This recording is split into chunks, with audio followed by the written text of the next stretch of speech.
ये बेटा ये, ही माझी मुलगी कामिनी. हॅलो मॅम, मी Rishikesh Tilgulkar. Nice to meet you.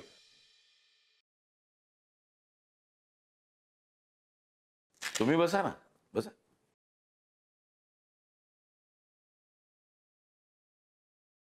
Mister Rishikesh Tilgulkar, तुम्ही तुमचं ग्रॅज्युएशन कोल्हापुरातून केलंय, राईट? Yes ma'am. तुम्ही यामध्ये असं मेन्शन केलंय की कोल्हापुरातले बंद पडलेले साखर कारखाने तुम्ही तुमच्या आयडियाज वापरून पुन्हा नव्याने फायद्यात आणले. हे सगळं मेन्शन केलेलं खरं आहे की नुसतंच? नाही मॅम, असं खरंच केलंय मी. इनफॅक्ट दोन्ही साखर कारखान्यांच्या मालकांची लेटर्स आहेत, त्या तुम्ही बघू शकता. गुड. म्हणूनच तुम्हाला या पदासाठी बोलवण्याचा विचार आम्ही केला. आय नो की हे एक फिल्म मॅगझिन आहे, बट आय एम शुअर की हे जर का आत्ताच्या घडीला चालवायचं असेल तर इथे सिनेमावाला माणूस नको.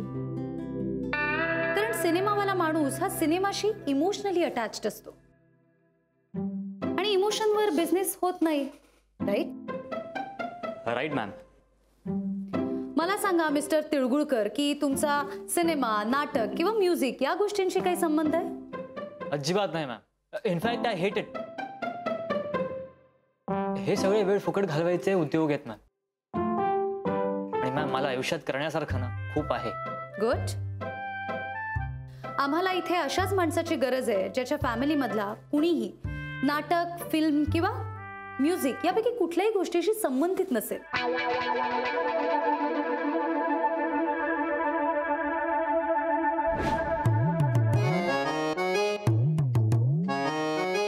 मनसुद्ध तुझ गोष्ट आहे पृथ्वी मोलाची. तू चाल पुढं, तुला रगड्या भीती कुणाची.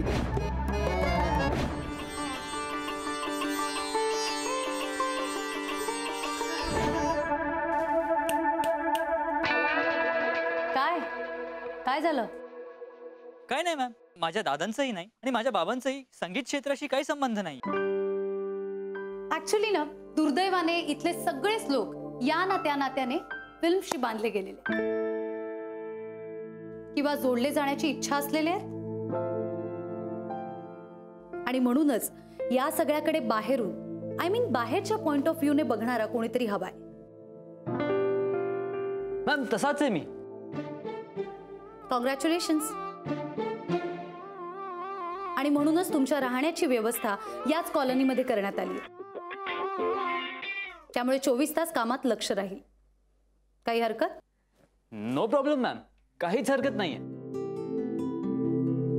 आणि फक्त रात्री 8 ते 9 हा 1 तास मला काम करायला जमणार नाही. काही विशेष?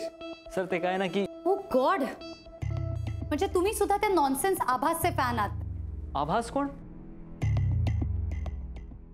मला आभास वगैरे कोणी माहित नाही. त्याचं काय ना की जरी मी सुदृढ बालक असलो तरी मी होमसिक मात्र होतो. आणि त्यावरचं माझं मेडिसिन म्हणजे घरच्यांशी गप्पा. त्यामुळे रोज रात्री मी फोनवर त्यांच्याशी बोलतो 1 तास, काही झालं तरी. गुड. Thank you sir. खरंच गाडी शिकायची यार, आणि मी रोज प्रॅक्टिस करते ना. प्रॅक्टिस काय तर प्रॅक्टिस करते, सांग तिला. क्लचवर पाय ठेवते गाडी नुसती भुरभुर भुरभुर भुरभुर. इंडिकेटर लावा म्हणलं तर वायपर लावून ठेवते. गाडीचं स्टेअरिंग तर असं फिरवते जसं काय लहान पोरांची गाडी आहे. बासा, खूप झालं. मी तुम्हाला इथे मदत मागायला आली आणि तुम्ही मलाच डिस्करेज करू नका.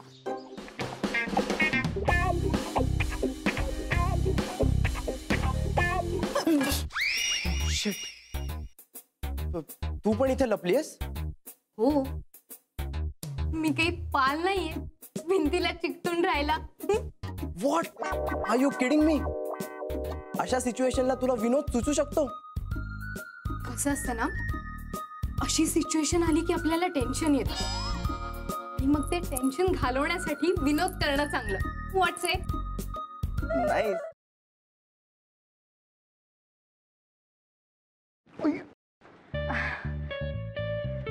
सॉरी. It's okay. हे एक सोड.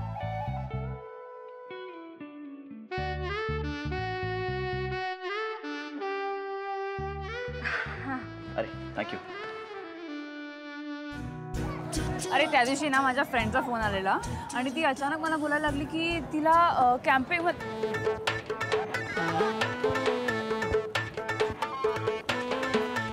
काय करतोयस? मी पळतोय. ह्याला पळणं नाही म्हणत, ह्याला जॉगिंग म्हणतात आणि ह्यांनी करून तुझी ढेरी कमी नाही होणार आहे. गपे. ह्याला पळणंच म्हणतात. मी असंच पळतो. तुला पळायचंय तर पळ. अरे पण तू का पळतोयस? अरे आपले मित्र आहेत ना, त्यांना विचारायचंय त्यांची युवागिरी काय आहे. वा, हो चल.